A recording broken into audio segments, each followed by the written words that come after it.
Hello students, welcome to my nurture. मैं हूं कृष्णा। कैसे हैं आप सब लोग? मस्त, बढ़िया। तो चलिए स्टार्ट करते हैं आज हम लोग बायोकेमिस्ट्री एंड क्लिनिकल पैथोलॉजी का चैप्टर नंबर 3 का लेक्चर नंबर 2। पहले लेक्चर में हम लोगों ने क्या समझा था? अमीनो एसिड्स, जिससे जुड़ के क्या बनेंगे? प्रोटीन्स बनेंगे। तो अब जब प्रोटीन बन चुका हमारा, क्या बन चुका? प्रोटीन हमारा जब बन चुका है तो अब प्रोटीन के हम लोग कुछ क्या पढ़ेंगे? प्रोटीन के बारे में जानेंगे, प्रोटीन की डेफिनेशन को समझेंगे। डेफिनेशन अब आसान हो चुकी है। अगर पिछला लेक्चर समझ लिया अच्छे से तो डेफिनेशन बनाना बड़ा आसान है। अमीनो एसिड जुड़ करके प्रोटीन बना देते हैं, दैट्स इट। प्रोटीन के स्ट्रक्चर, इसका स्ट्रक्चर ना 4 लेवल पे पढ़ा जाता है, 4 लेवल पर। 4 लेवल का मतलब क्या है अभी समझेंगे हम लोग। देन क्लासिफिकेशन आएगा, उसके कुछ एग्जाम्पल है और बायोलॉजिकल रोल्स। ठीक है, तो स्टार्ट करते हैं हम लोग यहां पर। तो देखो क्या कह रहा है ये, protein definition, structure, classification and biological roles. तो स्टार्टिंग करते हैं हम लोग अपने डेफिनेशन से। तो देखो डेफिनेशन बड़ा आसान, मैं फिर से एक बार इस चीज को समझा दूं, रिपीट कर दूं पिछले लेक्चर की कुछ बातें, ठीक है, जिससे कि चीजें और भी ज्यादा आसान हो जाएं। क्लियर है बातें? तो आओ देखें जरा, हम लोग इसको स्टार्ट करें। तो मैंने बताया था, समझाया था कि हमारे पास क्या होते हैं? अमीनो एसिड्स, जो हमारी बॉडी में पड़े रहते हैं। ठीक है, इनका स्ट्रक्चर कैसा होता है? General COOH। ठीक है, एक तरफ H लगा होता है, एक तरफ R लगा होता है, एक तरफ NH2 लगा होता है। ठीक है, तो कुछ जगहों पर यही वाला जो स्ट्रक्चर रहता है वो ऐसा लिखा रहेगा, डबल बॉन्ड O और OH, है ना, कार्बोक्सिलिक ग्रुप है। फिर एक और अमीनो एसिड लगा रहता है, जब जुड़ने की बारी आती है तो एक और अमीनो एसिड आएगा और सेम स्ट्रक्चर COOH और नीचे क्या है? R। इसका OH और इसका H मिल करके क्या कर लेते हैं? Water molecule. ये क्या बन गया? H2O। यहां से क्या बाहर निकल गया? H2O। तो अब जरा इसको गौर से देखें, मिला दूं इसको मैं। तो देखो जरा यहां पर C डबल बॉन्ड O और ये मिला जा करके इसके N से।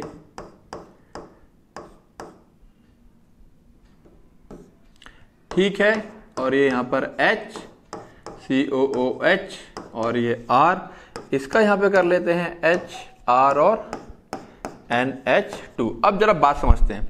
ये देखो, ये क्या है मेरे पास? This is the peptide bond. यहां पर जो ये बॉन्ड बना, ये this is the peptide bond. ये क्या है मेरे पास? Peptide bond. इसको हम लोग क्या बोलते हैं? Peptide bond. मोनोपेप्टाइड यानी कि एक पेप्टाइड का मतलब क्या हो गया? 2 अमीनो एसिड। डाइपेप्टाइड एक और यहां जुड़ा होता, तो एक पेप्टाइड ये, एक पेप्टाइड ये, तो कितने पेप्टाइड हो जाते हैं? डाइपेप्टाइड। इस तरह 3 होंगे तो ट्राइपेप्टाइड, है ना, टेट्रापेप्टाइड। अब यानी कि हमको यहां से अगर मैं इतना स्ट्रक्चर यहां से बाहर निकाल लूं तो पेप्टाइड बॉन्ड हमको साफ साफ दिखाई दे रहा है। ये क्या है? CONH, है ना। कुछ बच्चों को याद हो गया होगा पिछले लेक्चर से और कुछ लोगों को भी याद नहीं हुआ तो समझ जाएंगे। तो ये कहीं ना कहीं मेरे पास क्या है? एक तरह हम देख सकते हैं CONH, ये कहीं ना कहीं अमाइड का रूप ले रहा है। किसका रूप ले रहा है? अमाइड का रूप। खैर वो एक बात की बात है। तो इसको हम लोग क्या बोलते हैं? पेप्टाइड बोलते हैं। और ये हो गया मेरे पास क्या? Peptide bond. इसी तरीके से जुड़ते जाएंगे अमीनो एसिड, जुड़ते जाएंगे अमीनो एसिड। अब मान लो कितने अमीनो एसिड होते हैं? फटाफट कमेंट करो, कितने होते हैं? ओके, कितने होते हैं हमारी पूरी बॉडी में? 20। ओके, तो A1 जुड़ेगा, A2 से जुड़ेगा, मान लो A3 से, मान लो फिर A1 आ गया, मान लो फिर A1 आ गया। तो कौन किससे जुड़ रहा है बात डिपेंड करेगा कि हमारा प्रोटीन कौन सा है। अब देखो जरा, ये पेप्टाइड, ये वाला पेप्टाइड, यही पेप्टाइड, यही पेप्टाइड, 1 2 3 4, ये हो गया टेट्रा पेप्टाइड। ठीक है ना, ये क्या हो गया? टेट्रा पेप्टाइड कहेंगे इसको। तो बात समझो, एक चेन बन गई, लेकिन ये प्रोटीन नहीं है। अभी प्रोटीन होने के लिए कुछ कंडीशंस हैं। पेप्टाइड चेन तो है बट प्रोटीन नहीं है। All peptides are not proteins. ठीक है, सारे के सारे पेप्टाइड्स प्रोटीन नहीं होते हैं। तो ये बेसिक कॉन्सेप्ट समझ में आ गया, रिपीट कर दिया मैंने यहां पर, वैसे उसको पिछले लेक्चर में ही बता चुका था मैं। चलो अब फटाफट हम यहां देखते हैं, जो चीजें आएंगी उससे एक्सप्लेन करते चलेंगे फिर। तो डेफिनेशन क्या है? Proteins are the polymer, monomer polymer समझा चुका हूं मैं लास्ट लेक्चर में, फिर रिपीट कर दें। चलो भाई फिर देख लें। तो ये क्या है? Amino acid. ठीक है, अमीनो एसिड क्या हो गया? अमीनो एसिड क्या देगा मेरे को? प्रोटीन बनाएगा। मैंने समझाया था, ये 4 छल्ले और ये जब चारों छल्ले आपस में मिल जाएंगे तो चेन बन गया है ना। ये क्या है, रिंग है, और यहां पर ये क्या है, चेन है। तो ये क्या है, मोनोमर है जिससे मिलके बना है। और जो बन चुकी है चीज, ये क्या हो जाएगा, पॉलीमर। यानी बहुत सारे मोनोमर से मिल करके क्या बनता है, पॉलीमर। तो प्रोटीन एक मेरे पास क्या है, प्रोटीन जो है एक पॉलीमर है। प्रोटीन क्या है, एक पॉलीमर है जो किससे जुड़ के बनता है, जो अमीनो एसिड से मिल करके बनता है। तो हम कह सकते हैं वही सारी बातें जो हमने पिछले लेक्चर में रिपीट करी थी कि amino acids are the monomer of protein, proteins are polymer of amino acids. Clear है बातें, आ जाओ। Polymer of alpha amino acid, अब अल्फा वाला कॉन्सेप्ट समझा दिया था मैंने। And they are connected to each other by peptide bond. Peptide bond समझ में आ गया, या उसको हम पेप्टाइड लिंकेज भी कह देते हैं। Chemically peptide linkage is an amide, मैंने बताया ना, ये देखो CONH, अमाइड क्या होता है, CONH2, ये तो होता है अमाइड ग्रुप। तो केमिकली एक्चुअल में क्या होता है, वो एक अमाइड होता है formed between COOH and NH2 group. किससे मिलकर बना है, COOH एंड NH2 ग्रुप से मिलकर के बना हुआ है। क्लियर, बहुत जरूरी है, ये बहुत बेसिक है, आना चाहिए ये। The reaction between two molecules of amino acids proceeds through the, जो दो अमीनो एसिड के बीच का जो रिएक्शन है वो प्रोसीड होता है, आगे बढ़ता है through combination of the amine group of one molecule, एक का amine group with the carboxyl group of the other. अब तो यही बात आ गई, अभी रिएक्शन हो कैसे रही है, एक का अमीन ग्रुप और दूसरे का कार्बोक्सिल ग्रुप, है ना। रिएक्शन को समझा रहे हैं तो कितना आसान, अगर हमको ये चीज समझ में आ गई है तो मैं लिख सकता हूं इसमें, कितना भी बड़ा लिख सकता हूं इसको, ठीक है। Carboxyl group of the other, this result in the elimination of water. मैंने बताया था क्या निकल जाता है, वाटर मॉलिक्यूल बाहर निकल गया, एलिमिनेट हो गया, रिलीज हो गया, कुछ भी कह लो। आगे आते हैं, water molecule and formation of A peptide, CONH बन गया, पेप्टाइड बन गया।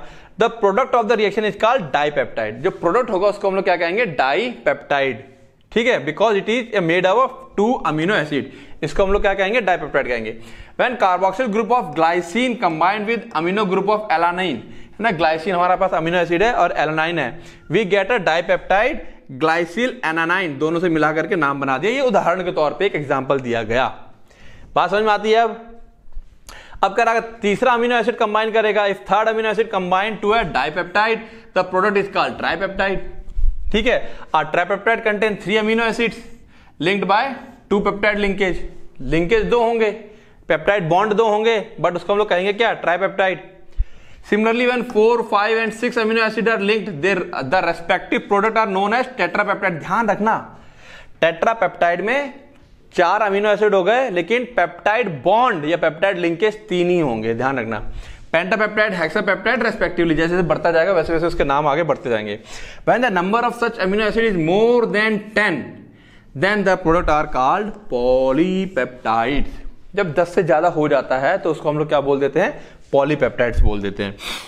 अब polypeptide with more than 100 amino acid residue, जब 100 से ज्यादा हो जाएगा, having molecular formula higher than, या मॉलिक्यूलर मास, फॉर्मूला नहीं, molecular mass higher than 10,000 U, यानी कि 10,000 हाइड्रोजन एटम के बराबर, then it is called protein. 100 से ज्यादा होने चाहिए अमीनो एसिड जुड़े होने चाहिए एक चेन के अंदर, और उसका मास कितना होना चाहिए, 10,000 U से बराबर या उससे ज्यादा होना चाहिए। अब हम उसको प्रोटीन कह सकते हैं, उस पॉलीपेप्टाइड को अब हम प्रोटीन कह सकते हैं, क्योंकि प्रोटीन हमारा फंक्शनल होता है, एक्टिव होता है। पॉलीपेप्टाइड एक्टिव नहीं होते हैं, प्रोटीन हमारी बॉडी में एक्टिव होता है, कुछ ना कुछ काम करते हैं। हाउएवर, हालांकि the distinction between the polypeptide and protein is not very sharp. Polypeptide और प्रोटीन को हम लोग एकदम शार्पली नहीं कह सकते कि हाँ यही पॉलीपेप्टाइड है यही प्रोटीन है, कई बार थोड़ी सी मिक्सअप से हो जाते हैं। कैसे कह रहा है, polypeptide with fewer amino acids are likely to be called protein. Polypeptide with fewer, कुछ अमीनो एसिड हैं उसको भी हम प्रोटीन कह सकते हैं, if they ordinary have a well defined conformation. अभी कन्फर्मेशन का मतलब क्या होता है, जो अरेंजमेंट है ना। अभी हम देखेंगे जो पॉलीपेप्टाइड की चेन जो अभी बन रही है, A1 फिर A2 फिर A3, ऐसे करते करते पूरी चेन बन रही है। प्रोटीन ना, प्रोटीन ऐसी नहीं होती है, यही चेन आगे जाकर के ना, यही चेन आगे जाकर के फोल्ड हो जाएगी, कुछ खास पैटर्न में फोल्ड हो जाएगी इस टाइप से। और जब ये फोल्ड हो जाती है इस तरीके से, इसका 3 डायमेंशनल स्ट्रक्चर बन जाएगा। हम देख सकते हैं इसको, इस तरह फोल्ड हो गया। इमेजिन करो ऐसे सामने आइए, ऐसे ऐसे करके एक 3D करके दिखाई दे रहा है। अब ये प्रोटीन कहलाता है। अब ये प्रोटीन, स्ट्रेट चेन प्रोटीन नहीं है। इसको अगर मैं ऐसे उधेड़ दूं, खींच दूं, तो ये प्रोटीन नहीं रह जाएगी फिर ये, क्योंकि ये काम नहीं कर पाएगी अपने। समझेंगे अभी उसको हम लोग। इसका उधड़ना, वापस से चेन बनना डीनेचुरेशन कहलाता है। क्या कहलाता है? डीनेचुरेशन। आएगा टॉपिक। फिलहाल हम समझते हैं कन्फर्मेशन का मतलब क्या था। ये जो इसका अरेंजमेंट है, एक चेन को हमने ऐसे करके सामने ऐसे रख लिया, अब ये गुच्छा सा दिखाई दे रहा है, ये इसका कन्फर्मेशन हो गया। और इसी कन्फर्मेशन को हम लोग क्या बोलते हैं? प्रोटीन बोलते हैं। ठीक है, आप कह रहे हैं well defined conformation of protein such as insulin which contain 51 amino acid. अब इंसुलिन एक प्रोटीन है, बट इसमें 100 ना होकर के मात्र 51 अमीनो एसिड्स ही हैं। तो कई बार ऐसा हो जाता है 100 नहीं होंगे, 100 से नीचे होंगे, तो भी क्या होगा, वो हमारे पास क्या हो जाएगा। लेकिन 50 के नीचे नहीं होते हैं। तो ध्यान रखना, कई सारी बुक्स में ऐसा लिखा हुआ है, जो पॉलीपेप्टाइड है उसमें जो चेन है वो 50 तक को हम लोग क्या बोल देते हैं? पॉलीपेप्टाइड बोल देते हैं। कई बार ऐसा लिखा हुआ मिलेगा तुमको, क्योंकि यहाँ पे 51 क्या आ गया हमारे पास, 50 से नीचे हमको कोई मिला नहीं है, तो कई बार हमें 50 तक हम बोलते हैं, 50 तक पॉलीपेप्टाइड है, उसके ऊपर फिर प्रोटीन स्टार्ट हो जाता है। ऐसा भी कई बार है। ठीक है, 50 तक क्या है? पॉलीपेप्टाइड, और देन 50 के ऊपर हम लोग क्या बोलते हैं? प्रोटीन बोलते हैं। ऐसा भी होता है कई बार। ठीक है, तो एक जनरल बात ये होगी, फिर एक बात ये भी है हमारे पास। तो क्योंकि एक एक्सेप्शन है मौजूद है, तो हम लोग 50 तक का फिलहाल याद कर लेंगे। 50 से नीचे सब क्या है? पॉलीपेप्टाइड है। अब स्ट्रक्चर की बात करते हैं। तो देखो, अब मैंने क्या बताया था, अब प्रोटीन का अगर मैं स्ट्रक्चर की बात करूं, तो प्रोटीन के स्ट्रक्चर की बात करें अगर हम लोग, तो प्रोटीन का स्ट्रक्चर पहले समझते हैं कि प्रोटीन है कैसे। ऐसे समझ में नहीं आएगा। प्रोटीन पे चलते हैं हम लोग, और प्रोटीन का मैं तुम लोगों को थोड़ा सा स्ट्रक्चर दिखाता हूं।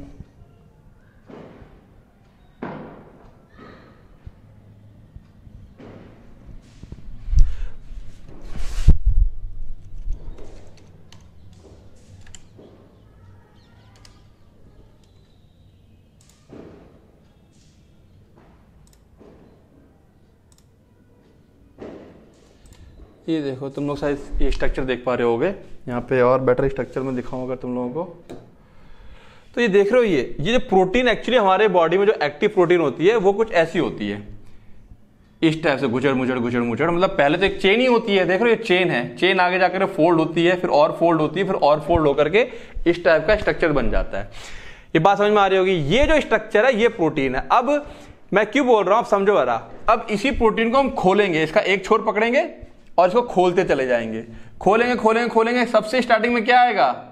अमीनो एसिड का सीक्वेंस आ जाएगा। अब देखो, 3 स्टेप में प्रोटीन बनती है, बनती नहीं मतलब समझते हैं हम लोग 3 स्टेप में। प्रोटीन को ऐसा समझ लें हम लोग कि ऊन का गोला।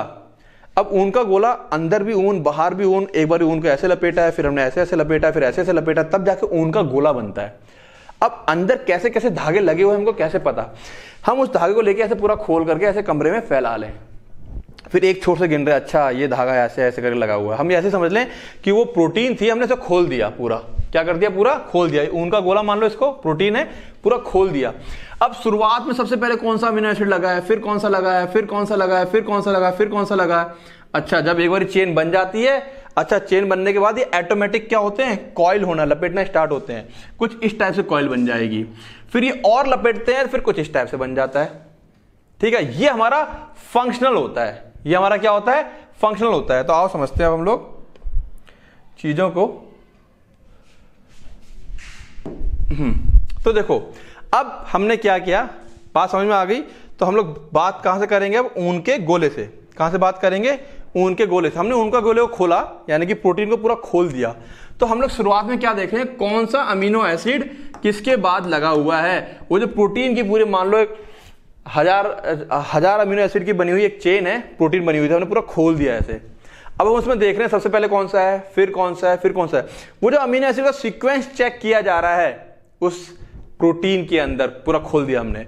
That is called primary structure. सबसे पहला बेसिक स्ट्रक्चर जो होता है प्रोटीन का। बात समझ में आ रही है?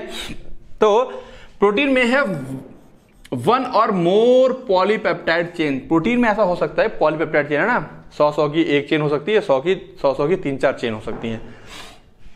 ईच पॉलीपेप्टाइड मतलब अमीनो एसिड की chain, in A protein has amino acid linked with each other in a specific sequence, एक खास सीक्वेंस होगा, एक खास अमीनो एसिड के बाद एक खास अमीनो एसिड लगा होगा, and it is this sequence of amino acid that is said to be the primary structure. ध्यान देना, ये जो सीक्वेंस है, this sequence of amino acid is said to be the primary structure.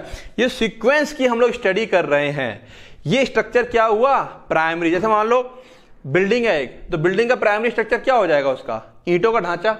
Secondary structure में हमने plaster मार दिया, tertiary structure में हमने पेंट भी कर दिया, है ना, 3 लेवल, पूरा मकान बन गया। तो मकान को अगर स्टडी करेंगे तो 3 लेवल पे करेंगे, सबसे पहले ईंट, फिर प्लास्टर और फिर वो। तो यहाँ पे हम स्टडी कर रहे हैं इसको, हम स्टडी करते हैं इसको 4 लेवल पे। तो सबसे पहले हम इसका बेसिक देखते हैं कि बना किसका है ये, और अमीनो एसिड किस तरह से लगे हुए हैं, ठीक है। तो this is the sequence of amino acid, clear हो गया। The sequence of amino acid is said to be the primary structure, और कुछ नहीं है प्राइमरी स्ट्रक्चर। प्राइमरी स्ट्रक्चर और कुछ नहीं, हमने जो अरेंजमेंट देख लिया वही इसका प्राइमरी स्ट्रक्चर है। और we can say that the order of amino acid, जो ऑर्डर है अमीनो एसिड का in the peptide chain is called primary structure, या फिर उसका जो ऑर्डर है, यहाँ पे जो ऑर्डर हमने देख लिया इसका, यही क्या कहलाएगा, इसका प्राइमरी स्ट्रक्चर कहला देगा। बात क्लियर हुई। Any change in primary structure that is a sequence of amino acids creates a different protein. अगर मान लो यहां से हटा के मैं एक दूसरा प्रोटीन यहां लगा दूं, तो ये जैसे ही ये एक अमीनो एसिड हट के दूसरा कोई लग गया ना, तो पूरा प्रोटीन बदल जाता है। क्या होगा, पूरा का पूरा प्रोटीन बदल जाएगा। तो जो अमीनो एसिड का सीक्वेंस होता है वो हर एक प्रोटीन में खास होता है, कुछ खास अमीनो एसिड किसी खास पैटर्न में लगे हुए हैं, ध्यान रखना।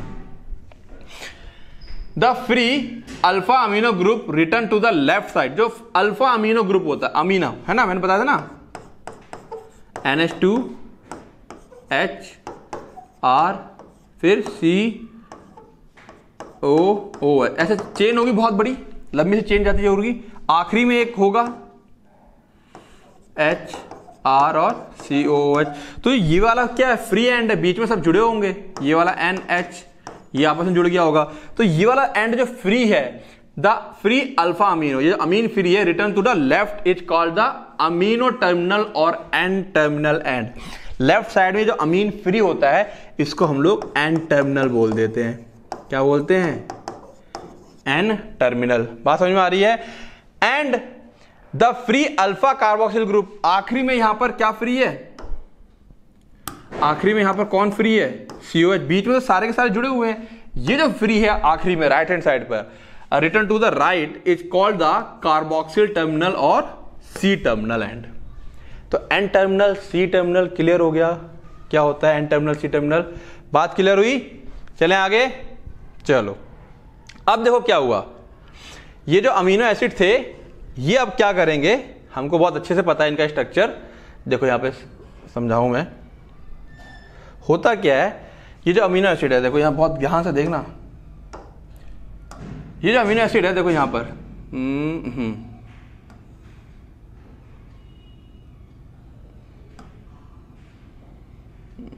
ये रहा, कहां चला गया, CNCO, ठीक है। ये देख लो, ये अमीनो एसिड है एक, और चेन कहाँ पर है, CONH, नहीं गड़बड़ हो गया, दिखाता हूँ यहाँ पर। देखो सीधा सीधा फंडा क्या होता है, CON, ये एक पेप्टाइड है, और CON, ये यहाँ पर कुछ गड़बड़ लग रहा है, NC, ठीक है। और जैसे देख रहे हो ये अमीनो एसिड है। तो होता क्या एक्चुअली, 2 चेन होती हैं यहाँ पे, शायद कुछ ये देखो, एक NH यहाँ पर एक्चुअली डायरेक्ट एक लिंक होना चाहिए था, ये कार्बन है, ठीक है। ये देखो एक लिंक ये रहा, हम देख सकते हैं ना, इसी का तो लिंक बना होता है ये, ठीक है। तो एक चेन ऐसी है अमीनो एसिड की, एक चेन ऐसी है अमीनो एसिड की, और ये साइड में जो इसका N का H और कार्बोक्सिलिक एसिड का O, ये आपस में कुछ इस तरह से जुड़ जाते हैं। तो एक तरीका तो ये है कि एक चेन ऐसी है, दूसरी चेन ऐसी है, ठीक है ना, और ये साइड में यहां पर क्या बना ले रहे हैं, बॉन्डिंग से बना ले रहे हैं। एक तरीका इनका जुड़ने का ये हो सकता है, 2 चेन इस तरीके से जुड़ रही हैं। एक तरीका ये हो सकता है, देखो जरा यहां पर, ये CO और ये H आ गया यहाँ पर NH CO। ये देखो एक तो ये बॉन्ड बना हुआ है यहाँ पर है ना, N के साथ C और C के साथ डबल बॉन्ड O है। तो अब इसमें होता क्या है, जो जस्ट बाजू वाला होता है ना, इसका C का O और जस्ट बाजू वाला, ये नीचे वाले के साथ क्या देख रहे हो यहाँ पर, ये यहाँ पर क्या बन रहा है, ये हाइड्रोजन बॉन्ड बन रहा है। क्या बन रहा है, ये हाइड्रोजन बॉन्ड बन रहा है। तो अब इसमें क्या है, देखो ध्यान से देखो जरा, यहाँ पर क्या है, लगातार नहीं बन रहा है। इसका H एक फ्री है, इसका एक O फ्री है। तो लगातार ना बनने की वजह से इनमें एक सीढ़ी नुमा, देख रहे हो, एक इस तरह से प्लेटेड। बीटा प्लेटेड क्यों कहा गया है? बीटा प्लेटेड का मतलब होता है जो पर्दे में देखा है, पर्दे में फोल्ड वगैरह होते हैं, पर्दे में क्या होते हैं, फोल्ड होते हैं। एक पर्दे में या कपड़े में फोल्ड से पड़ते हैं ना, कुछ उस तरह का फोल्ड टाइप पड़ जाता है ये, तो बीटा प्लेटेड शीट कहा गया है। ऐसे प्लेट टाइप की शीट टाइप का दिखाई पड़ता है ये। और इसमें हर एक, इसका O, इसका H, इसका O, इसका H, ठीक है, देन इसका O, इसका H, लगभग सारे कवर अप होते हैं। तो इसमें ऐंठन ज्यादा आ जाती है, तो ये घूम जाता है इस तरीके से। बात समझ में आ गई? तो दो टाइप से क्या कर सकता है ये, चेन बनने के बाद दो तरीके से और फर्दर हाइड्रोजन बॉन्डिंग करता है ये।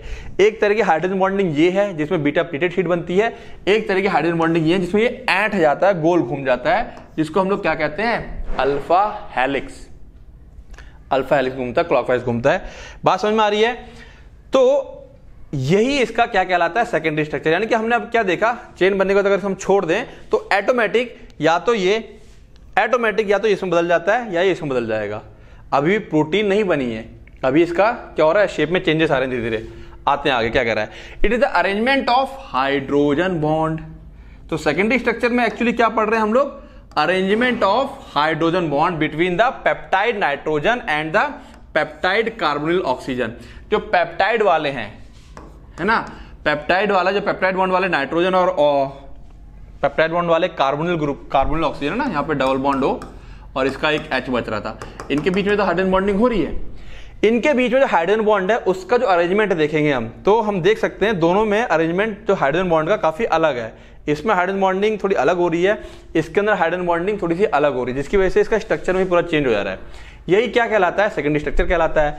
The secondary structure of protein refer to the shape in which a long polypeptide chain can exist. ये शेप को रिप्रेजेंट करता है, किसको रिप्रेजेंट कर रहा है, ये शेप को, ठीक है। They are found to exist in two different types of structure which alpha helix and beta pleated sheet structure. तो हमने पाया दो टाइप के स्ट्रक्चर में एग्जिस्ट करता है हाइड्रोजन बॉन्ड की वजह से, बीटा प्लेटेड और अल्फा हेलिक्स स्ट्रक्चर की वजह कौन होता है, हाइड्रोजन बॉन्डिंग। आगे आते हैं। This structure arise due to the regular folding of the backbone, backbone मतलब ये जो मेन इसकी चेन होती है, ठीक है, of the polypeptide chain due to hydrogen bonding between carbonyl group and the NH group, है ना, इन्हीं के बीच में तो हाइड्रोजन बॉन्डिंग हो रही है, CO और NH के बीच में। द पेप्टाइड बॉन्ड, क्लियर है, इन दोनों, ये जो पेप्टाइड बॉन्ड का C और N है, इनके बीच में आपस में क्या हो रहा है, हाइड्रोजन बॉन्डिंग हो रही है। Alpha helix is one of the most common ways in which the polypeptide chain forms all possible hydrogen bond by twisting, है ना। सबसे ज्यादा कॉमन पाया जाने वाला कौन सा है, अल्फा हेलिक्स। इसमें क्या होता है, in which polypeptide chain forms all possible hydrogen bond, जितने संभव हो सकते हैं सब हाइड्रोजन बॉन्ड बना लेती है इसके अंदर, by twisting into right hand screw helix, right hand screw ऐसे घुमाते हैं ना हम लोग, with the NH group of each amino acid residue hydrogen bonded to the carbonyl group of an adjacent बाजू वाला turn of the helix as shown in the figure. तो यहां पे साफ साफ कह रहा है, समझते हैं इसको थोड़ा सा, कि यहां पर क्या कह रहा है कि कार्बोनिल ग्रुप ये रहा, है ना, ये रहा कार्बोनिल ग्रुप CO, ठीक है, ऑफ एन एडजेसेंट NH के बाजू वाला, जो यहां पर इसका, यहां पे अगर हम देखें, ये यहाँ पे थोड़ा डायग्राम गलत बना हुआ है, ये O के पीछे बना दिया है, ठीक है, थोड़ा सा डायग्राम, हाँ यहाँ देख लेते हैं, थोड़ा डायग्राम गड़बड़ है। CO और ये NH जो इसके जस्ट ऐसे घूम के आ रहा है ना, ये घूम के आने के बाद ये वाला N इसके सबसे पास में है, बाजू में आ गया, ये बहुत दूर है वाला, तो बाजू वाले के साथ क्या बना ले रहा है, ये हाइड्रोजन बॉन्ड बना ले रहा है। ये देखो हाइड्रोजन बॉन्ड, O और H के बीच में क्या बनता है, हाइड्रोजन बॉन्ड। क्लियर है बातें।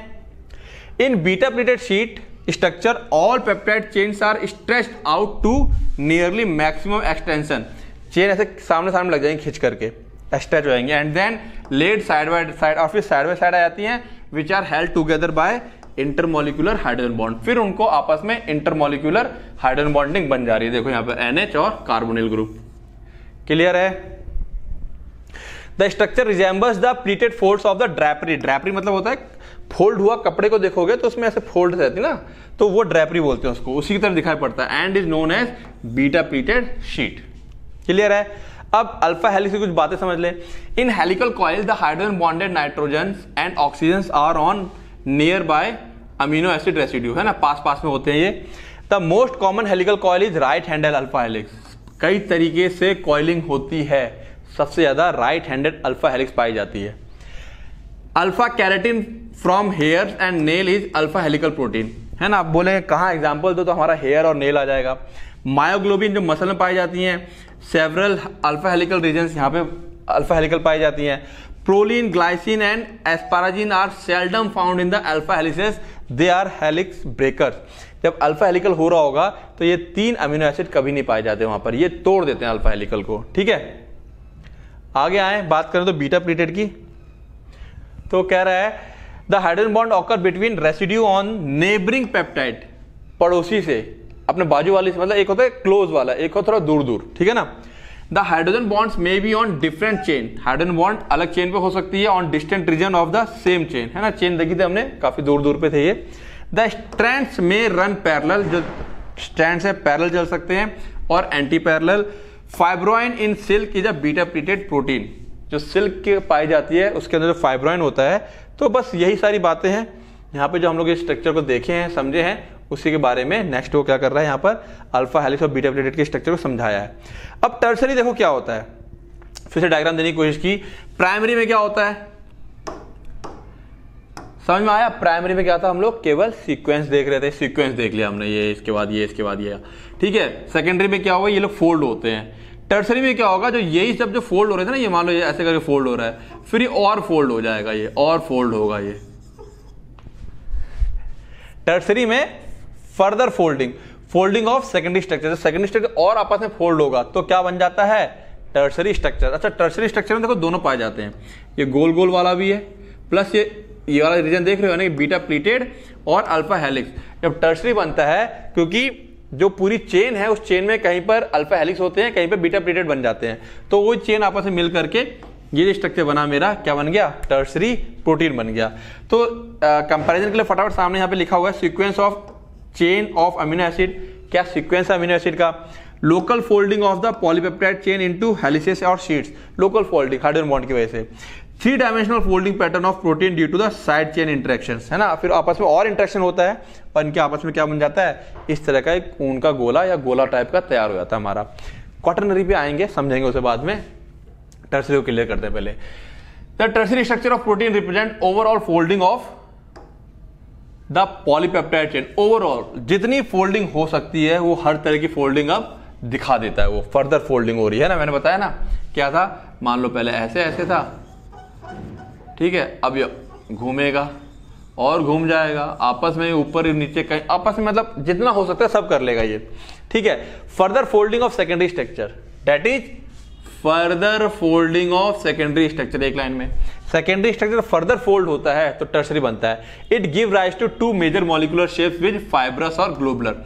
ग्लोब टाइप बन जाता है तो ग्लोबुलर, लंबा लंबा रहेगा तो फाइब्रस, ठीक है ना। 2 टाइप के स्ट्रक्चर मिलते हैं। तो हम लोग देखते भी हैं कि हम लोग फाइब्रस और ग्लोबुलर प्रोटीन पढ़ते हैं। क्या पढ़ते हैं, फाइब्रस और ग्लोबुलर। तो देखो हाँ, थोड़ा समझ लेते हैं, थोड़ा इंपॉर्टेंट है फाइब्रस ग्लोबुलर। फाइब्रस की बात करें, शेप की बात करें तो कैसा है, लॉन्ग और नैरो, लंबे लंबे होते हैं और पतले पतले हैं ये। और ये कैसा है, राउंड और स्फेरिकल, गोल रहता है। पर्पस की बात करें तो ये स्ट्रक्चरल है ना। जैसे कि स्ट्रक्चर की बात करें, बोन्स का जो जोड़ने का काम है, ठीक है, स्किन का जो चिपकाने का मसल का काम है, वहां पाया जाएगा। ये फंक्शनल होते हैं, बॉडी के अंदर मेटाबॉलिज्म जैसी चीजों का काम करवाते हैं। एसिड सीक्वेंस की बात करें, रिपीटेटिव अमीनो एसिड सीक्वेंस, एक अमीनो एसिड बार बार रिपीट हो सकता है। इर्रेगुलर अमीनो एसिड सीक्वेंस, यहाँ पे कोई सीक्वेंस नहीं होता है, ठीक है। ड्यूरेबिलिटी की बात करें तो less sensitive to change in pH, temperature etcetera. Tough होते हैं काफी, पीएच चेंज का, टेम्परेचर चेंज का इनके ऊपर, फाइब्रस के ऊपर, फाइबर है तो कोई फर्क नहीं पड़ेगा। More sensitive to change in pH, temperature etcetera, इनके ऊपर फर्क पड़ता है ग्लोबुलर के ऊपर। Example collagen, myosin, fibrin, actin, keratin, elastin. अब कैराटिन समझो ना, बालों में, नेल्स में कैराटिन ही होता है, इसके ऊपर कोई फर्क नहीं पड़ता है। और एंजाइम्स, हीमोग्लोबिन, इंसुलिन, इम्यूनोग्लोबिन। अब एंजाइम्स के ऊपर तो हीट का बहुत जल्दी फर्क पड़ता है। हमारा हीमोग्लोबिन तो ब्लड है, उसके ऊपर बहुत जल्दी फर्क पड़ जाएगा। सॉल्युबिलिटी, अब फाइबर है तो इनसॉल्युबल रहेगा और ये क्या रहेगा, सॉल्युबल रहेगा। क्लियर है? तो काफी इंपॉर्टेंट है फाइब्रस ग्लोबुलर का डिफरेंस, इसको दिमाग में रखेंगे। आगे आते हैं, अब क्या कह रहा है ये, the main forces which stabilises the secondary and tertiary structure of proteins are hydrogen bond. अब ये काफी इंपॉर्टेंट है, कौन कौन से फोर्सेस हैं जो सेकेंडरी और tertiary structure of protein, secondary को एक बार को भूल जाए, अगर सेकेंडरी में तो क्या था, केवल हाइड्रोजन बॉन्ड था, सेकेंडरी में केवल क्या था, हाइड्रोजन बॉन्ड था। Secondary and tertiary structure of proteins are hydrogen bond, disulphide linkage, van der Waals forces and electrostatic force of attraction. तो देख सकते हैं हम लोग यहाँ पर हाइड्रोजन बॉन्ड है, ठीक है। देन हाइड्रोफोबिक इंटरेक्शन, इसी को वंडर वाल इंटरेक्शन भी कहते हैं, इसको हाइड्रोफोबिक इंटरेक्शन भी कहा सकता है। देन डाइसल्फाइड लिंकेज होती है, ठीक है, और आयनिक बॉन्डिंग होती है, जो प्लस माइनस क्रिएट हो जाते हैं, तो आयनिक बॉन्डिंग भी यहाँ पर क्रिएट हो जाती है। तो ये तुम्हें ध्यान रखने हैं फोर्सेस प्रोटीन में कौन कौन सी पाई जाती है। प्रोटीन का स्ट्रक्चर मैंने बताया ना ऐसे करके था,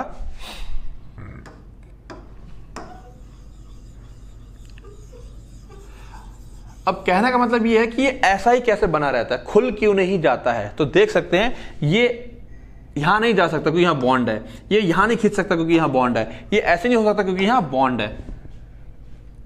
तो ये जैसा है वैसा का वैसा ही रहता है, स्टेबल। इसको कहते हैं, इसको इस प्रोटीन को स्टेबल करने वाले फोर्सेस, प्रोटीन को स्टेबल करने वाले फोर्सेस, ये 1 2 3 4 फोर्सेस जो तुम्हें पक्का याद रखनी है, ठीक है। और एक चीज वेरी इंपॉर्टेंट, पता नहीं इसमें आगे लिखा है कि नहीं लिखा है, मैं यहां बता दूं, हमारी बॉडी में सबसे ज्यादा टर्शरी प्रोटीन पाई जाती है। क्या पाई जाती है, ध्यान रखना।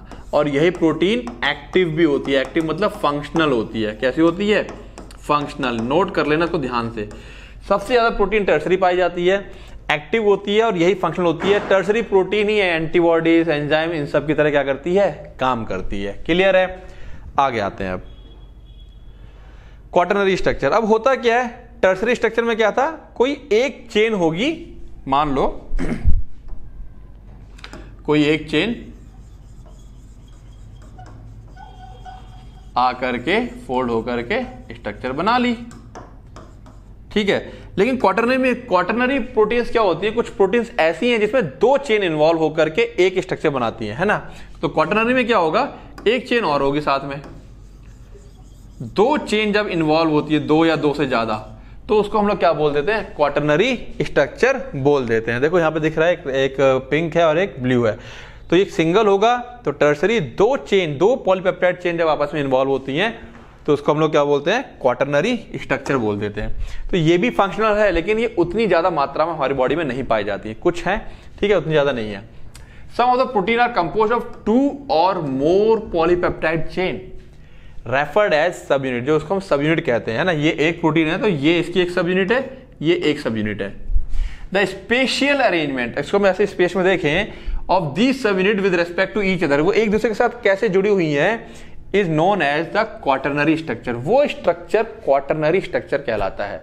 जैसे कि मैं बोलूं मेरी गर्दन यहां जुड़ी है, हाथ यहां जुड़ा है, जो अरेंजमेंट है वो अरेंजमेंट क्या कहलाता है, क्वाटरनरी कहलाता है, ठीक है। 4th लेवल पे पहुंच गया। तो इस तरीके से प्राइमरी, सेकेंडरी, टर्सरी और क्वाटरनरी। तो सबसे ज्यादा इंपॉर्टेंट जो है हमारे लिए वो टर्सरी होते हैं, हमारी बॉडी में सबसे ज्यादा टर्सरी पाए जाते हैं। अब डीनेचुरेशन ऑफ प्रोटीन, यानी कि मैं बात करूं अगर, जैसे कि है ना, चेन बनी, चेन से हेलिक्स बना, हेलिक्स से फिर फोल्ड होकर के क्या बन गया, टर्सरी स्ट्रक्चर बन गया। अब अगर मैं इसको हीट कर दूं, यहां पर क्या कर दूं, मैं हीट कर दूं इसको, तो ये खुल जाएगी। जितने भी बॉन्ड थे ना हमने यहां पढ़े थे, हीट करने से होता क्या, ये सारे बॉन्ड जो है ये ब्रेक कर जाते हैं, ये सारे बॉन्ड क्या कर जाते हैं, ब्रेक कर जाते हैं, और यही प्रोटीन खुल के सीधी हो जाएगी। जब ये सीधी हो जाती है तो ये अपनी सारी फंक्शनल एक्टिविटी खो देता है, अपनी काम करने की क्षमता खो देता है। क्योंकि प्रोटीन काम ही इसलिए कर पाता है, ये देख रहे हो यहां पर जो ये बनते हैं, ये बता दूं मैं, यहां पर जो ये देख रहे हो, ये गैपिंग से क्रिएट हुई, यहां पर ये गैपिंग क्रिएट हुई, जहां पर ये गैपिंग क्रिएट हुई, यहां पर ये गैपिंग क्रिएट हो रही है, इनको हम लोग ना, ये यहां पर ये क्रिएट, इनको हम लोग ना पॉकेट्स बोलते हैं। क्या बोलते हैं, पॉकेट्स। और इन पॉकेट्स की वजह से ही, अगर एंजाइम है ये, तो इन पॉकेट्स की वजह से एक्टिव होते हैं। अगर सीधी हो गई तो अब इसमें कोई भी पॉकेट नहीं रह गई और ये क्या हो गई, डीएक्टिवेट हो जाती है। ये मतलब फंक्शनल नहीं रहती है, ध्यान रखना, खराब नहीं हुई है। कई बार खराब भी हो जाएगी, अगर कई हीट हटा देंगे तो वापस से जुड़ जाती है, लेकिन कई बार बिल्कुल नहीं जुड़ेगी। तो कहने का मतलब क्या है कि कुछ बच्चे ये सोचे कि हीट करने से ये तो खराब हो गई, प्रोटीन खराब नहीं होगा। इसको जैसे एग होता है, बॉयल कर दो तो उसमें यही होता है, ये प्रोटीन खुल जाती है, सीधी सीधी हो जाती है, ठीक है। उसके वाटर मॉलिक्यूल सब जुड़ जाते हैं अंदर, तो अंदर के वाटर इसलिए खत्म हो जाते हैं। तो मतलब इसके अंदर अमीनो एसिड तो लगे हुए हैं ना, तो हम जब एग खाएंगे तो हमको सारे अमीनो एसिड तो मिल ही जाएंगे जो हमारे लिए इंपॉर्टेंट है। हमको मेन खाना क्या है, अमीनो एसिड चाहिए हमको। बात समझ में आ रही है? तो डीनेचुरेशन सिंपली क्या है, जब हम प्रोटीन को हीट कर देते हैं, क्या कर देते हैं, हीट कर देते हैं प्रोटीन को, तो क्या हो जाता है, हीट करने से प्रोटीन डीनेचर्ड हो जाती है, खुल जाती है। तो protein found in biological system, जो प्रोटीन हमारे बायोलॉजिकल सिस्टम में पाई जाती है, is a unique 3 dimensional structure, एक खास 3 डायमेंशनल स्ट्रक्चर होता है, ठीक है। And biological activity is called native protein, उसका खास 3 डायमेंशनल स्ट्रक्चर होता है और खास बायोलॉजिकल एक्टिविटी होती है, और ऐसे प्रोटीन को हम लोग क्या कहते हैं, नेटिव प्रोटीन कहते हैं। When a protein in its native form is subjected to physical change, जब उसको हम फिजिकल चेंज करते हैं, लाइक चेंज इन टेम्परेचर और केमिकल चेंज, या कोई केमिकल चेंज करते हैं जैसे कि पीएच वगैरह में, the hydrogen bonds are disturbed, hydrogen bond टूट जाती है। ड्यू टू दिस, इसकी वजह से ग्लोब्यूल्स अनफोल्ड, वो जो फोल्ड रखा था वो अनफोल्ड हो जाएगा, एंड हेलिक्स गेट अनकॉइल्ड, जो ऐंठन लगी हुई थी वो सीधी हो जाएगी, and protein loses its biological activity, protein अपनी बायोलॉजिकल एक्टिविटी खो देगा। This is called denaturation of protein. During denaturation secondary and tertiary structure are destroyed but the primary structure remain intact. Secondary और टर्सरी स्ट्रक्चर डिस्ट्रॉय हो जाता है but primary structure बना रहता है। द कोगुलेटेड एग है ना, the coagulation of egg, egg होता है ना, फोड़ो तो पानी जैसा, उबाल दो तो टाइट हो जाता है, वो टाइट हो गया है egg white on boiling is common example of denaturation, वो एक डीनेचुरेशन का कॉमन एग्जांपल है। Another example is curdling of milk, जो दही बनता है दूध का, वो भी एक इसका एग्जांपल है, which is caused due to the formation of lactic acid by bacteria present in the milk. वो लैक्टिक एसिड की वजह से वहां पर क्या हो रहा है, डीनेचुरेशन हो जा रहा है। तो ये क्या एग्जांपल थे, यहाँ पर डीनेचुरेशन की बातें हो रही थी। तो स्ट्रक्चर समझा हमने, स्ट्रक्चर के 4 लेवल समझे, उसका डीनेचुरेशन समझा। क्लियर है? फटाफट है ना, फटाफट अगर सुस्ती लग रही है तो जाके पानी मुंह धुल लो, फटाफट ब्रेक लो फटाफट और फटाक से आ जाओ। क्लियर है? चलें आगे, अब कर लिया, आओ अब क्लासिफिकेशन ऑफ प्रोटीन। तो प्रोटीन का क्लासिफिकेशन अब समझो जरा बात को, अब क्योंकि हमें प्रोटीन का स्ट्रक्चर समझ में आता है, प्रोटीन का डीनेचुरेशन, ये सब बातें समझ में आती है, अमीनो एसिड से बन क्या है, ये बस सब बातें समझ में आती हैं, तो अब इसका जो क्लासिफिकेशन करना हमारे लिए काफी आसान हो जाएगा। ठीक है, तो अब देखते हैं इसका क्लासिफिकेशन। तो देखो जरा, यहां बोला गया सिंपल प्रोटीन। ये सिंपल प्रोटीन वो प्रोटीन है जिनको अगर हम तोड़ें तो यहां पर सिर्फ और सिर्फ हमको क्या मिलेगा, तोड़ने पर अमीनो एसिड्स मिलेंगे, सिर्फ और सिर्फ क्या मिलेंगे, अमीनो एसिड। कॉन्जुगेटेड क्या होते हैं, अगर हम इनको तोड़ें तो अमीनो एसिड के साथ साथ अमीनो एसिड्स प्लस कुछ एक और चीज मिलती है साथ में इसके, जिसको हम प्रोस्थेटिक ग्रुप कह देते हैं। क्या कहते हैं, प्रोस्थेटिक ग्रुप। जब प्रोटीन अमीनो एसिड और इनसे मिलकर बनी होगी तो उसे हम क्या कहते हैं, कॉन्जुगेटेड, कॉन्जुगेट जुड़ के बनी है। और डेराइव्ड, जो इन दोनों से मिलकर बनेगी उसको हम लोग क्या कहेंगे, डेराइव्ड कह देते हैं, है ना। डेराइव्ड मतलब जो किसी से मिलकर आ रखी है। अब यहां पर तुम्हारा पास सबसे पहला काम है कि एक एक लाइन में इनकी डेफिनेशन और ये इसके एग्जाम्पल्स, है ना, डेफिनेशन और उसके एग्जाम्पल्स, ये सबसे पहले तुम्हें याद करना, क्योंकि क्लासिफिकेशन 2 नंबर में आएगा तो हमें मान लो 2 नंबर में आ गया तो केवल इतना चार्ट बना दोगे ना, काफी है, इसके अलावा कुछ भी लिखने की जरूरत नहीं है। लेकिन 3 नंबर में आ गया तो थोड़ा सा क्या एक्सप्लेन करना पड़ेगा, तो आओ फटाफट इसको हम देख लेते हैं। तो याद हुआ 3 कैटेगरी, सिंपल, कॉन्जुगेटेड, डेराइव्ड। एक ग्लोबुलर हो गया, स्क्लेरो को ही हम लोग क्या बोल देते हैं, फाइब्रस बोल देते हैं। स्क्लेरस को ही हम लोग क्या बोल देते हैं, फाइब्रस, है ना। ग्लोबुलर फाइब्रस पढ़ भी चुके हैं पीछे। देन प्राइमरी और सेकेंडरी, आगे आते हैं।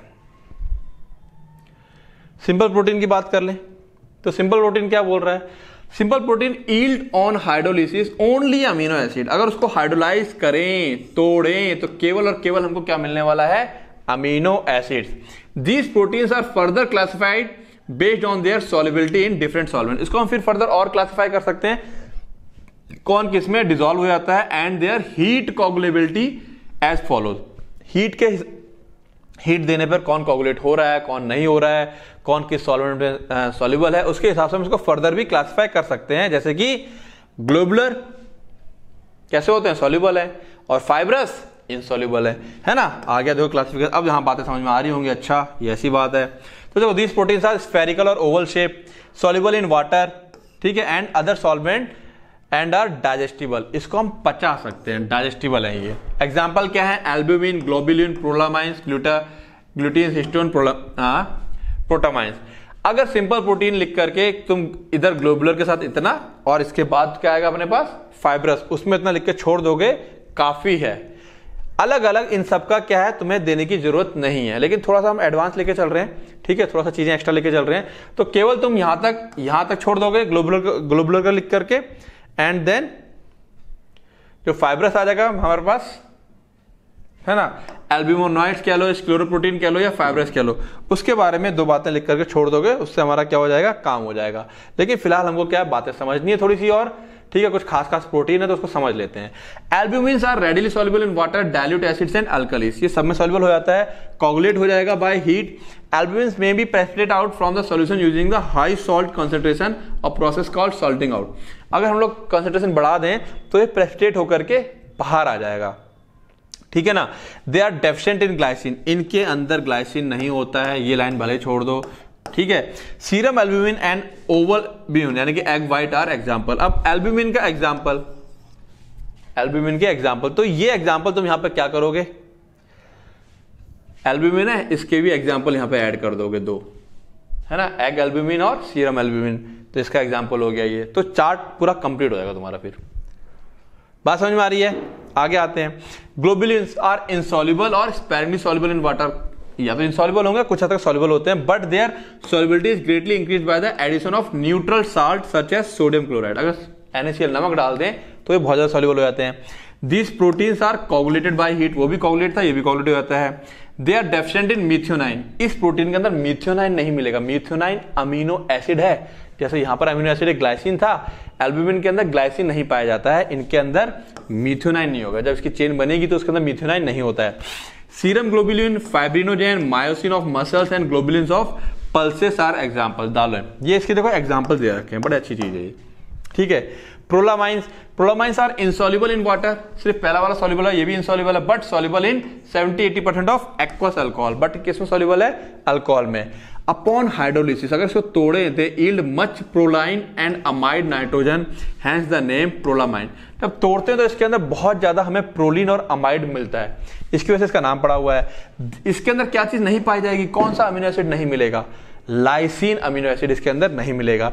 जिलेटिन ऑफ व्हीट के अंदर जिलेटिन जो पार्ट होता है और जीन पार्ट जो होता है कॉर्न का, वो प्रोलामाइंस के क्या है एग्जांपल है, उनके अंदर प्रोलामाइन पाया जाता है। ग्लूटेलिन्स आर इनसॉल्युबल इन वाटर, ये भी इनसॉल्युबल है, एंड एब्सोल्यूट अल्कोहल, ठीक है, but soluble in dilute alkali, है ना, शुरुआत में था सॉल्युबिलिटी पानी में होगी, अल्कोहल में होगी, अल्काली में होगी। They are plant protein, example glutenin of wheat, ये प्लांट प्रोटीन होते हैं, प्लांट्स के अंदर पाए जाते हैं। देन हिस्टोन तो पता ही है, बड़ा कॉमन है, जब पढ़ेंगे हम लोग क्या न्यूक्लिक एसिड, RNA, DNA वगैरह, तो हिस्टोन बार बार नाम आएगा। तो histones are the small and stable basis protein, छोटे और स्टेबल होते हैं, बेसिक प्रोटीन है। They contain fairly large amount of basic amino acid histidine, इसके अंदर क्या होता है, हिस्टिडीन होता है। दे आर, अब हिस्टिडीन से हिस्टोन याद रख सकते हो। They are soluble in water but insoluble in ammonium hydroxide, soluble है वाटर में, ठीक है। They are not readily coagulated, जल्दी से कोगुलेट नहीं होते, क्योंकि भैया DNA है ना, DNA बहुत जल्दी कोगुलेट कर गया अगर तो गड़बड़ हो जाएगी। They occur in globin of haemoglobin and nucleoprotein में पाए जाते हैं और साथ साथ में हीमोग्लोबिन में पाए जाते हैं। बात समझ में आ रही है। Now protamines are the simplest of the protein, सबसे सिंपल प्रोटीन है। They are soluble in water and are not coagulated by heat से कोगुलेट नहीं होते हैं। They are basic in nature due to the presence of large quantities of arginine की वजह से basic होते हैं। Tyrosine and tryptophan are usually absent in protamines जो हमारे पास प्रोटीन्स हैं उसके अंदर टायरोसिन और ट्रिप्टोफेन नहीं पाए जाते। क्लियर है। तो ग्लोबुलर हो गया, मैंने कहा ना इसके अंदर सबका ये चाहो सबका याद रखो चाहे ना रखो, लेकिन जो स्टार्टिंग वाला बात बताई थी वो पक्के से याद रखनी है। देन एल्ब्यूमिनाइड या फाइब्रस प्रोटीन या scleroprotein, these are characterised by great stability, बहुत मजबूत होते हैं, ये स्टेबल होते हैं, and insoluble in water and salt solution, ये डिसॉल्व नहीं होते हैं। देख लो कैराटिन या अपना नाखून वगैरह है, अल्कोहल में डाल दो, है ना, या पानी में डाल दो, गलता है क्या कहीं? नहीं गलता। बाल गलते हैं क्या कहीं? नहीं गलते, है ना। तो यहां से ध्यान रखना, यहां से तुरंत याद आ जाएगा, नेल एंड हेयर, ऐसे कर लेना, हेयर प्रोटीन। तो तुरंत याद आ जाएगा, अच्छा ये है, ये तो डिसॉल्व ही नहीं होगा, ठीक है। These are called albuminoid because they are essentially similar to albumin and globulin. ये इन दोनों से लगभग सिमिलर होते हैं, जिसको हम लोग क्या बोल देते हैं, एल्ब्यूमिनॉइड्स बोल देते हैं। They are highly resistant to proteolytic enzyme, है ना। अब इनके ऊपर कोई एंजाइम डालो तो एंजाइम को डाइजेस्ट नहीं कर सकता, है ना। They are fibrous in nature and form most of the supporting structure of animal. Fibrous होते हैं हमारे बॉडी में, सपोर्टिंग स्ट्रक्चर है स्किन का, हेयर का, ये क्या है, सपोर्टिंग स्ट्रक्चर में काम करते हैं। They occur as chief constituent of exoskeleton structure such as hair, horn and nails. Horn होते हैं ना, सिंग्स वगैरह जो होते हैं, सींग होते हैं। दिस इंक्लूड कोलेजन, इलास्टिन और कैराटिन। तीन ये नाम दे दिए यहाँ पे। कोलेजन कहां पाया जाता है, occur in skin and bone में, ठीक है। Tendon, cornea, sclera of I. Elastin कहां पाया जाएगा, टेंडन एंड आर्टरीज में पाया जाता है। एंड कैराटिन कहां होता है, skin, hair, nails, hoof and feather. Feather भी थोड़े वैसे होते हैं। तो ये देखो सब है ना, प्रोटेक्टिव और स्ट्रक्चरल होते हैं ये, तो फाइब्रस हैं, ये मजबूत होते हैं थोड़े से। क्लियर है, ये तीन पक्का याद रखेंगे, इनके नाम कोलेजन, इलास्टिन और कैराटिन। ये तीन प्रोटीन जो है ये इसके अंदर बड़ी कॉमन है, जो पाई जाती हैं। अब हमारे पास सिंपल होगी, नाउ कॉन्जुगेटेड। कॉन्जुगेटेड में मैंने क्या बताया था, प्रोटीन किसी ना किसी के साथ जुड़ जाती है तभी काम कर पाती है। These are simple protein combined with some non-protein substance। एक नॉन प्रोटीन सब्सटेंस के साथ ये क्या करती हैं, जुड़ जाती हैं, तभी क्या कर पाती हैं, काम कर पाएंगी। और उस नॉन प्रोटीन पार्ट को ही हम लोग क्या बोलते हैं, प्रोस्थेटिक ग्रुप कहते हैं। क्या कहते हैं, prosthetic group. The nature of non protein or prosthetic group is the basis for the subclassification of conjugated protein. Prosthetic group के अकॉर्डिंग हम इसको फर्दर क्लासिफाई कर सकते हैं, जैसे कि न्यूक्लियोप्रोटीन। अब क्या है, न्यूक्लियोप्रोटीन साहब सिंपल बेसिक प्रोटीन या प्रोटोमाइन्स या हिस्टोन्स कह सकते हैं। हिस्टोन्स हमारे प्रोटीन थे, ठीक है। Combination with nucleic acid, RNA और डीएनए, यानी कि न्यूक्लियोप्रोटीन जब आरएनए डीएनए के साथ जुड़ जाते हैं और फिर काम करते हैं तो उसको हम लोग क्या बोलते हैं, न्यूक्लियोप्रोटीन कहते हैं, एज द प्रोस्थेटिक ग्रुप। अब यहां पर क्या है, न्यूक्लिक एसिड, आरएनए और डीएनए क्या है, प्रोस्थेटिक ग्रुप है, यानी कि यहां लिख लोगे RNA and DNA are prosthetic group, non protein part. Mucoprotein, muco से क्या आ जाएगा, कार्बोहाइड्रेट। जब प्रोटीन हमारा किसी कार्बोहाइड्रेट से जुड़ जाएगा तो म्यूकोप्रोटीन कहते हैं। These proteins are composed of simple protein in combination with carbohydrates like mucopolysaccharide which include hyaluronic acid and chondroitin sulphate. अब इतना नाम याद रखो ना रखो, इतना ध्यान जरूर रखना है। म्यूको का मतलब प्रोटीन, नॉन प्रोटीन पार्ट या प्रोस्थेटिक पार्ट क्या हो गया, carbohydrate. The term glycoprotein is restricted to those proteins that contain small amounts of carbohydrate, usually less than 4% of hexosamine। ठीक है, थोड़ा सा अमाउंट रहता है। क्रोमोप्रोटीन, क्रोमो मतलब कलर, क्रोमो मतलब colour. These are the protein containing colored prosthetic group। Prosthetic group के पास क्या होगा, कलर होगा, जैसे कि haemoglobin Lal, flavoprotein and cytochrome. ठीक है ना, इनके पास कलर होते हैं, लाल है वो ब्लू है। तो जब कलर पार्ट ऐसे प्रोस्थेटिक ग्रुप होंगे जिनके पास कलर होते हैं तो उसको हम लोग क्या बोल देते हैं, क्रोमोप्रोटीन बोल देते हैं। आगे आते हैं, लाइपोप्रोटीन, वेरी सिंपल, कौन जुड़ गया होगा, लिपिड जुड़ा होगा। These are protein conjugated with lipids such as neutral fats, phospholipids and cholesterol, यानी कि हमारा प्रोटीन जब लिपिड के साथ जुड़ जाएगा। मेटलोप्रोटीन, जब मेटल्स जुड़ जाते हैं ना, these are the metal binding protein. ठीक है, जैसे कि अपने पास क्या है, transferrin, capable of combining with iron, copper and zinc.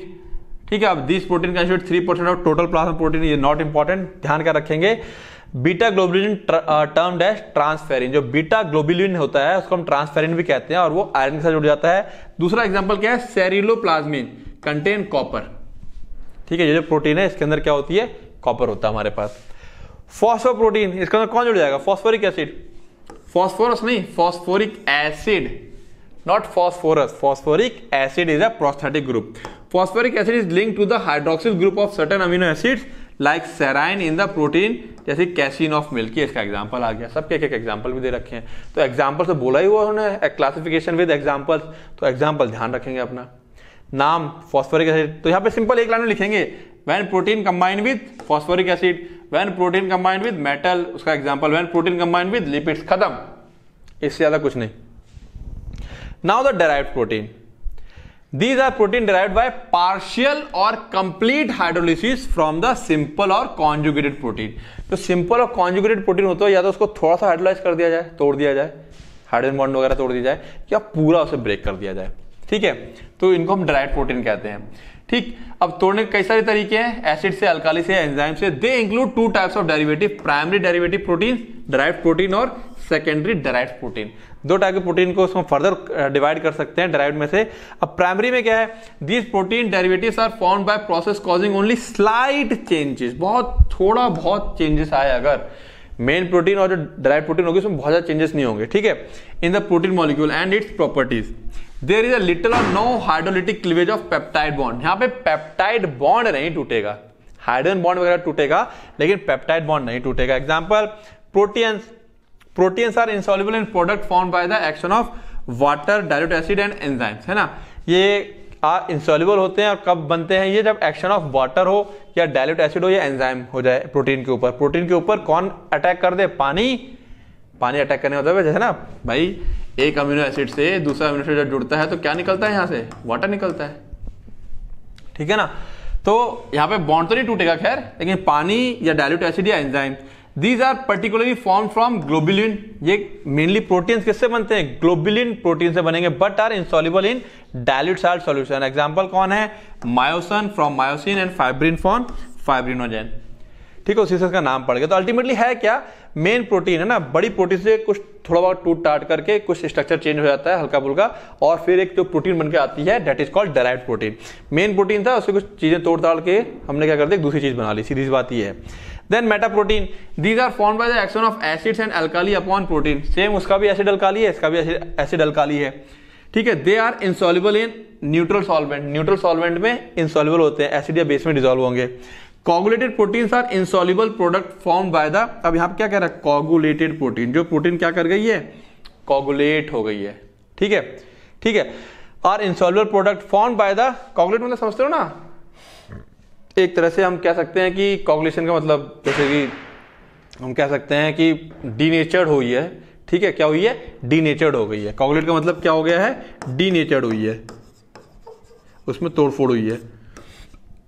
Insoluble product formed by the action of heat or alcohol on natural protein. Example, cooked meat and cooked albumin. जो अंडे की बात करें, जो अंडे की प्रोटीन होती है या मीट की जो प्रोटीन होती है वो इसी कैटेगरी में आती है, मेटा प्रोटीन्स। कोगुलेट होगी, डीनेचर्ड होगी, कोगुलेट मतलब डीनेचर्ड, क्लियर है। देन सेकेंडरी और derived protein, these proteins are formed in a progressive hydrolytic cleavage. एक के बाद एक लगातार हाइड्रोलिसिस होगी, टूटेंगी वो, ऑफ द पेप्टाइड बॉन्ड। यहां पर पेप्टाइड बॉन्ड टूट जाएंगे, लंबी चेन होगी, मान लो 1000 है, टूट टूट के 500 की बन जाएगी, 500 की 700 300 की बन जाएगी, चेन टूट गई, और जो अब छोटे टुकड़े बने वो एक नई प्रोटीन बन गई ऑफ प्रोटीन मॉलिक्यूल, ठीक है ना। बड़ी सी प्रोटीन मॉलिक्यूल के पेप्टाइड बॉन्ड टूटेंगे, अब तक पेप्टाइड बॉन्ड नहीं टूट रहे थे, इसमें टूट गया peptide bond. They are grouped into proteoses, peptones and peptides according to average molecular weight. Weight के हिसाब से हमने 3 कैटेगरी कर दी इसकी, proteoses, peptones and peptides, clear है। अब proteoses are hydrolytic product of protein which are soluble in water. ये सॉल्युबल होते हैं कौन, proteoses, and are not coagulated by heat. ये अब हीट के द्वारा कोगुलेट नहीं होंगे। बात समझ में आ रही है। पेप्टाइड बॉन्ड जब टूटते हैं तो अब जो डेराइव्ड प्रोटीन बनती है उनको 3 कैटेगरी में डिवाइड कर सकते हैं, प्रोटियोसिस, पेप्टोन्स एंड पेप्टाइड्स, ठीक है। अब प्रोटियोसिस इनसॉल्युबल है और कोगुलेट नहीं होगा। Peptones are hydrolytic product which have simpler structure than proteoses. Proteose के मुकाबले इनका स्ट्रक्चर सिंपल होता है। They are soluble in water and are not coagulated by heat. ये भी हीट के द्वारा कोगुलेट नहीं होते हैं। लास्ट में आते हैं पेप्टाइड्स, है ना, सबसे छोटी लेवल पर आ जाएंगे। They are composed of relatively few amino acid, कुछ अमीनो एसिड होते हैं इसके अंदर बस। They are water soluble and not coagulated by heat. अब जब चेन ही रह गई केवल तो कोगुलेट क्या करेंगे ये, ठीक है, और लेकिन वाटर सॉल्युबल होते हैं ये। The complete hydrolytic decomposition of the natural protein molecule into amino acid generally progresses through the successive stage as follows, ठीक है। अल्टीमेटली कैसे टूटते कैसे प्रोटीन देख लेते हैं। Protein, then proteins, then meta protein, then proteoses, then peptone, then peptide और last में अमीनो एसिड। एक एक अमीनो एसिड क्या हो जाएगा, अलग हो जाएगा। इस सीक्वेंस में ये ब्रेक करते हैं कौन, हमारी प्रोटीन, क्लियर है, बात समझ में आई। Secondary derived proteins, okay. Now biological role, अब सिंपल काम रह गया अपने पास। Biological role of protein, biological importance of protein. तो अब रोल के अंदर बात करें तो पहले इंपॉर्टेंस देख लेते हैं, फिर फंक्शन देख लेंगे।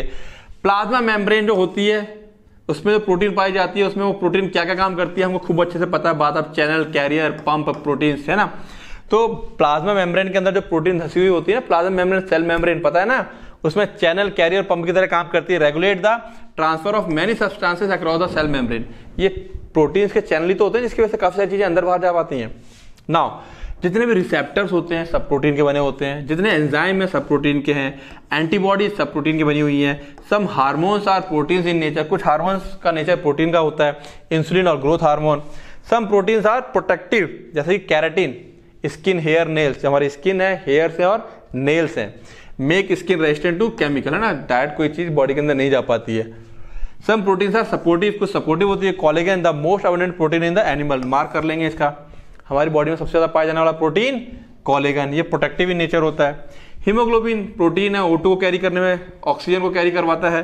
Then actin and myosin muscles में पाई जाती है, ये कॉन्ट्रैक्टाइल प्रोटीन होता है जिसकी वजह से हमारा हाथ कॉन्ट्रैक्ट कर पाता है, found in muscle cells and responsible for muscles contraction, muscle contraction में हेल्प करता है।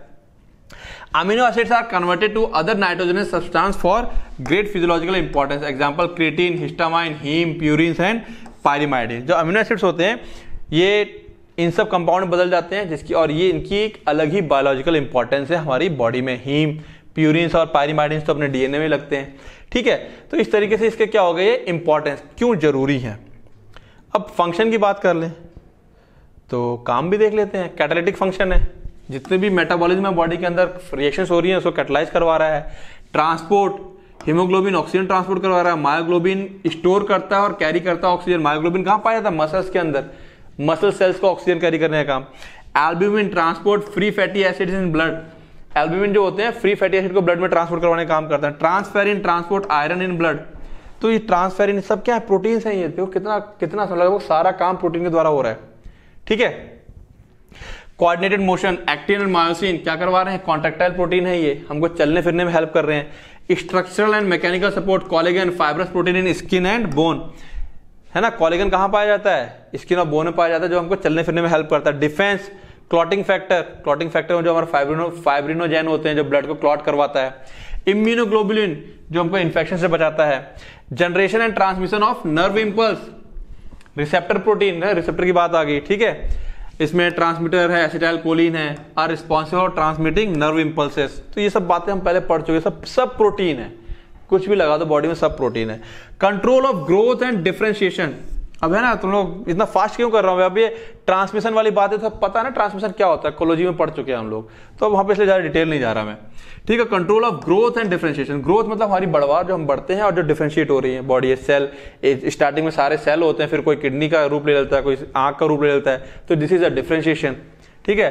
The activities of different cells are coordinated by hormones, जो अलग अलग सेल्स हैं उनकी एक्टिविटी कैसे कोऑर्डिनेट हो रही है, हार्मोन्स के द्वारा। मैनी हार्मोन्स और पॉलीपेप्टाइड, कई सारे पॉलीपेप्टाइड होते हैं, and protein such as insulin, thyroid, stimulating hormone. तो कहीं ना कहीं ये और वो मिला हुआ है, तो बायोलॉजिकल रोल में कंबाइन करके लिख सकते हो। मैंने फंक्शन और उसको अलग अलग करके दिखा दिया है, कोई लिखोगे चलेगा, दोनों को मिक्सअप करके लिखो, ठीक है ना।